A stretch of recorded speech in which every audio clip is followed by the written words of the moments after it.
तो ये रहा हमारे सामने हमारा नेक्स्ट क्वेश्चन। इसके अंदर हमें ये एक एक्सप्रेशन दिया हुआ है जो कि जिसमें x square x y x y और कांस्टेंट टर्म्स हैं, ठीक है। तो ये क्वाड्रेटिक इन एक्स है, at the same time it can be quadratic in y also. हमने एक क्वेश्चन करा था, क्वेश्चन नंबर 3 था आई गेस, जिसके अंदर हमने देखा था कि एक एक्सप्रेशन बाई क्वाड्रेटिक भी हो सकता है एंड क्वाड्रेटिक भी हो सकता है at the same time, but in different variables, right. तो वो भी आप चेकआउट कर सकते हैं। अब इसमें बोला है कि ये रिजॉल्व हो सकता है, ये जो एक्सप्रेशन है ये रिजॉल्व हो सकता है as a product of two linear factors. मतलब कि इसको मैं हमेशा ऐसे लिख सकता हूँ, ठीक है ना, दो ब्रैकेट्स के मल्टीप्लिकेशन में, जिसके अंदर यहाँ एक्स वाई और कॉन्स्टेंट होगा, यहाँ भी एक्स वाई और कॉन्स्टेंट होगा। इनके कुछ वो हो सकते हैं, क्या बोलते हैं, कोफिशिएंट्स हो सकते हैं, बट हमें इसको ऐसे तोड़ना है। तो ऐसा तोड़ने के लिए लेमडा की क्या क्या वैल्यूज़ हो सकती है। अब इन्होंने बता दिया कि ऐसी दो ही वैल्यूज़ पॉसिबल हैं लेमडा की, और एक वैल्यू दूसरी से बड़ी होगी, यानी कि लेमडा 1 बड़ा होगा, लेमडा 2 छोटा होगा। तो हमें वो दोनों वैल्यूज़ को फाइंड करना है, जिसके लिए ये product of two linear factors में तोड़ सकते हैं इसको। और वो करने के बाद हमें 3 लेमडा 1 + 2 लेमडा 2 रिपोर्ट करना है। ऑलराइट, तो इसकी मेरे पास दो अप्रोचेज़ हैं, ठीक है ना। एक सबसे पहले तो अप्रोच 1,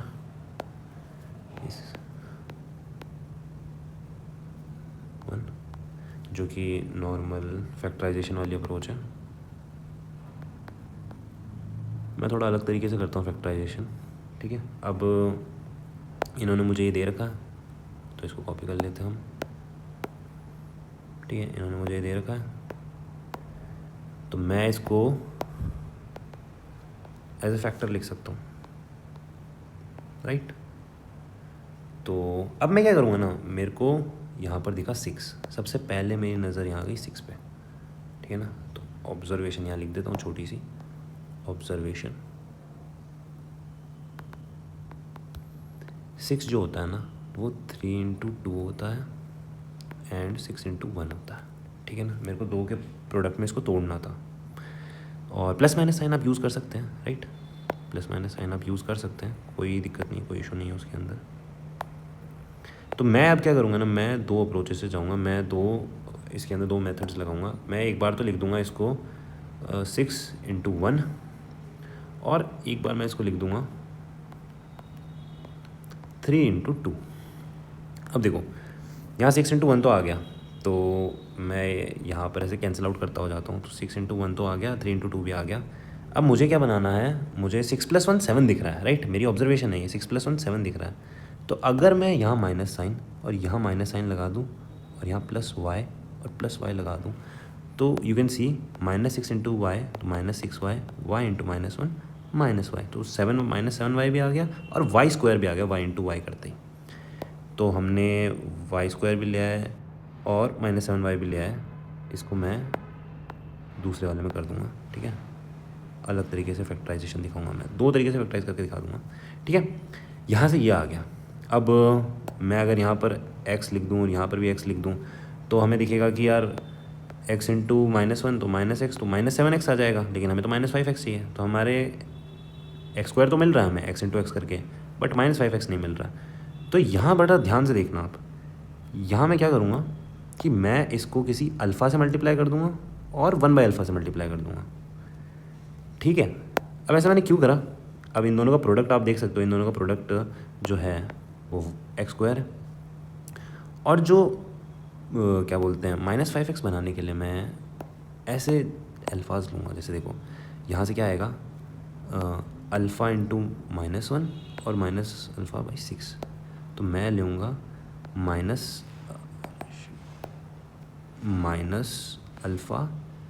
-6/α, ये बराबर होना चाहिए -5 के। ऑलराइट, तो आप देख सकते हैं मुझे डायरेक्टली दिखता है यहाँ पे, इसके अल्फ़ा की वैल्यू जो हो सकती है वो 2 और 3 होगी। आप अल्फ़ा को 2 पुट करो, 2 पुट करोगे तो ये -3 बन जाएगा, और ये -2 बन जाएगा, -2 -3 -5 आ जाएगा। तो ऐसे हमें अल्फ़ा मिल गए, और आप 3 पुट कर दो तो -2 -3 अगेन मिल गया मेरे को। अब ध्यान से देखो आप, लैम्डा क्या है यहाँ पे, एक्स वाई का कोफिशिएंट है। इधर तो लैम्डा एक्स वाई का कोफिशिएंट आप देख सकते हैं, इधर लैम्डा एक्स वाई का कोफिशिएंट है, इधर एक्स वाई का कोफिशिएंट क्या है, तो अल्फ़ा x × y, तो एक अल्फ़ा यहाँ से आएगा, और 1/α × x × y। यहाँ से क्या मिलेगा मुझे, अल्फ़ा + 1/α लैम्डा के बराबर है। तो लैम्डा की वैल्यूज़ क्या आ गई, 2 + 1/2 that is 5/2, and 3 + 1/3 that is 10/3। Alright. तो ये वैल्यू 3 पॉइंट समथिंग है, 3.33 है, और ये वैल्यू 2.5 है। तो ऑब्वियसली ये लैम्डा 1 है और ये लैम्डा 2 है। तो हमें लैम्डा 1 लैम्डा 2 तो मिल गए, हम आगे आंसर भी रिपोर्ट कर देंगे। बट अगर मैं -6 -1 से नहीं जाता, मैं 3 और 2 से जाता ठीक है, मैं 3 और 2 से जाता, तो मैं इसको अगेन कॉपी कर लेता हूँ। 3 और 2 से जाता तो 6 तो बन गया था, 6 तो बन गया था हमारे पास। अब मुझे बाकी टर्म्स बनाने हैं। अब 3 + 2 5 दिख रहा है मेरे को, तो अब की बार मैं यहाँ x ले लेता हूँ। ऑलराइट, तो 3 + 2 मिल गया, और माइनस के साइन लेता हूँ इनके साथ, बिकॉज -3 × -2 6 होता है, और यहाँ से मुझे -3x मिलेगा, और यहाँ से मुझे -2x मिलेगा, तो -5x भी हो गया और x² भी हो गया। तो एक साथ मैंने बहुत सारे निशाने मार दिए, ये हो गया। सिमिलरली अगर मैं यहाँ सिर्फ y ले लूँ, पुराने वाली अप्रोच की तरह अगर यहाँ y ले लूँ, तो y² तो मिल जाएगा, लेकिन -5y मिल जाएगा। तो अगेन मैं सेम तरीका अपनाऊँगा यहाँ पर भी अल्फ़ा, और यहाँ 1/α कर दूँगा। ठीक है, यहाँ पर भी अल्फ़ा और 1/α कर दूँगा। तो और मैं वापस से इसको सॉल्व करूँगा, राइट, जैसे मैंने ऊपर सॉल्व करा। अब जैसे मैंने यहाँ पर क्या करा था, यहाँ पर मैंने x का कोफिशिएंट यहाँ से ढूंढा और x का कोफिशिएंट इनमें से ढूंढा और इसको इक्वेट कर दिया। यहाँ पर मैं y का कोफिशिएंट यहाँ ढूंढूंगा, और यहाँ मुझे पता ही है, तो यहाँ y का कोफिशिएंट है -7। अब ये लिखते ही हमारा वैसे ये α × y × 1/α, तो वो तो मिल गया हमको। तो यहाँ आ गया -7 = -2α -3/α। अब मुझे अगेन यहाँ पर डायरेक्टली, आप चाहे तो इसको क्रॉस मल्टीप्लाई करके क्वाड्रेटिक इक्वेशन बनेगी, फैक्टराइजेशन कैसे भी करके आप रूट निकाल लो। मुझे डायरेक्टली दिखता है यहाँ पे 1/2 एंड 3 हो जाएगा, 1/2 और 3 इसको सेटिस्फाई करेगा। ओके, तो अगेन हम लैम्डा निकाल लेते हैं दोनों तरफ से। यहाँ पर लैम्डा XY का कोफिशिएंट क्या है, दोनों तरफ से XY का कोफिशिएंट निकाल लेते हैं। यहाँ पर XY का कोफिशिएंट लैम्डा है, यहाँ पर XY का कोफिशिएंट क्या है, 1/α + अल्फ़ा। अगेन सेम है बिल्कुल, तो अल्फ़ा + 1/α। तो अगेन यहाँ पर 1/2 + 2 हो जाएगा 5/2, 3 + 1/3 हो जाएगा 10/3। तो हमें मिल गए यहाँ पे क्या पूछा था हमसे, 3λ1 + 2λ2। तो आंसर हमारा क्या हो जाएगा, 3λ1 + 2λ2। मैं यहाँ मार्क कर देता हूँ कि ये जो है हमारा λ2 है और ये हमारा λ1 है। ठीक है, तो ये हो जाएगा 3 × 10/3 + 2 × 5/2, 15 दिख रहा होगा आपको। ऑलराइट, 15 हो गए, तो ये हमारा आंसर है। तो ये हो गई हमारी अप्रोच 1 फैक्टराइजेशन वाली। अब हम मूव करते हैं हमारी अप्रोच 2 पर, जो कि आपको तब आएगी जब आपने कोनिक्स पढ़ा होगा,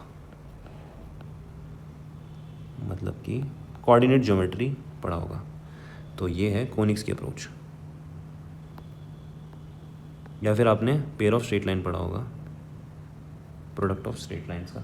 तो हमें बेसिकली क्या होता है, जिसने कोनिक पढ़ा उसको ये समझ आएगा कि ये जो है ना, अभी मैं उस इक्वेशन को स्टार बोल देता हूँ, यहाँ जाके इसको मैं स्टार बोल देता हूँ।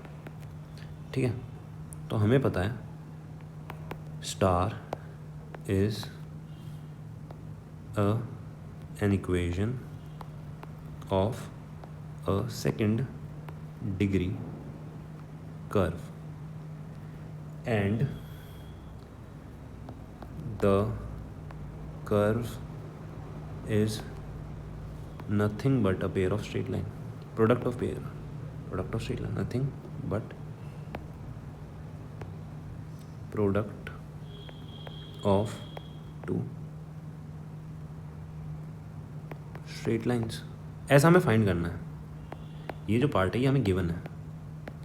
ठीक है ना, तो प्रोडक्ट ऑफ स्ट्रेट लाइन्स यानी कि हम इस सेकेंड डिग्री कर्व को as a product of 2 straight line लिख सकते हैं। तो उस केस में क्या होता है, आपने कंडीशन पढ़ी होगी डेल्टा = 0। अब डेल्टा क्या होता है हमारा, ये डिटर्मिनेंट होता है। अब इसको मैं कैसे याद रखता हूँ, AHG HBF GFC, ऐसे आप सिमेट्रिक तरीके से भी याद रख सकते हो, बट मैं इसको ऐसे याद रखता हूँ, एक a hot girl has boyfriend goes for coffee. ठीक है, बहुत सारी ट्रिक्स होती हैं, आप इसको डायरेक्ट ओपन फॉर्म में भी याद रख लेते हैं कुछ लोग, पर मेरे को ऐसे अच्छे तरीके से याद रखता है। और ये 0 है, तो यहाँ पर आपका A1 है, B 1 है, C 6 है। कैसे निकाल लूँ मैं ये, यहाँ पर क्या होता है ना, AX² बी वाई स्क्वायर और यहाँ आता है सी और ये होता है 2h, ये होता है 2g और ये होता है 2f। तो मैं इनको इन वैल्यूज़ को वहाँ पुट करूँगा, ठीक है ना। तो ABC की वैल्यू मैंने लिख दी है, h हमारा λ/2 है, यहाँ पर भी λ/2 है, g हमारा -5/2, ये -7/2, सिमेट्रिक होता है ये। अब ये डिटर्मिनेंट्स वाली चीज़ में हम घुसते जा रहे हैं, तो हो सकता है आपने नहीं पढ़ा हो, जिसने पढ़ा है उसके लिए मैं ये समझा रहा हूँ, बाकी इन फ्यूचर आपके काम तो ज़रूर आएगा ये। तो जब आप इसको ओपन कर लोगे ना तो ये आएगा 6 λ² - 35 λ + 50 = 0। अब चाहे तो आप इसको फैक्टराइज कर लो, चाहे आप श्रीधराचार्य फॉर्मूला लगा दो, लैम्डास की वैल्यू आ जाएंगे आपके पास 10/3 और 5/2 डायरेक्टली, ठीक है ना। तो अगेन हमारे पास आंसर आ जाएगा 15, ठीक है। तो हमने बेसिकली इसके अंदर जो मैं कॉन्सेप्ट्स यूज़ जो हमारे हुए हैं वो मैं ऐसे डायरेक्टली बता देता हूँ। पहला तो हमने फैक्टराइजेशन का यूज़ करा यहाँ पे, सेकेंडली हमने इस प्रोडक्ट से हिंट लिया फैक्टराइजेशन का कि किस किस फॉर्मेट में हमने 6 और 1 लिया, 3 और 2 लिया, और हमने एक तरफ से दूसरी तरफ वैल्यूज़ मैपिंग करी, ठीक है ना, और उससे हमें मिल गया BC फैक्टराइजेशन था, ज़्यादा कुछ था नहीं। ये जिसने कोनिक पढ़ा है उसको आता है कि पेयर ऑफ स्ट्रेट लाइंस की अगर एक 2 degree equation pair of straight lines में अगर ब्रोक डाउन हो सकती है उनके प्रोडक्ट में, तो डेल्टा 0 होता है, डेल्टा होता है ये। इस डिटर्मिनेंट को आप जब खोलोगे तो ये इक्वेशन बन के आएगी, श्रीधराचार्य फॉर्मूला लगाओ, ये आएगा और 3 λ1 + 2 λ2 वापस लैम्डा की वैल्यू आ गई, पुट कर दो, आंसर आ जाएगा। तो ये था इस क्वेश्चन के अंदर।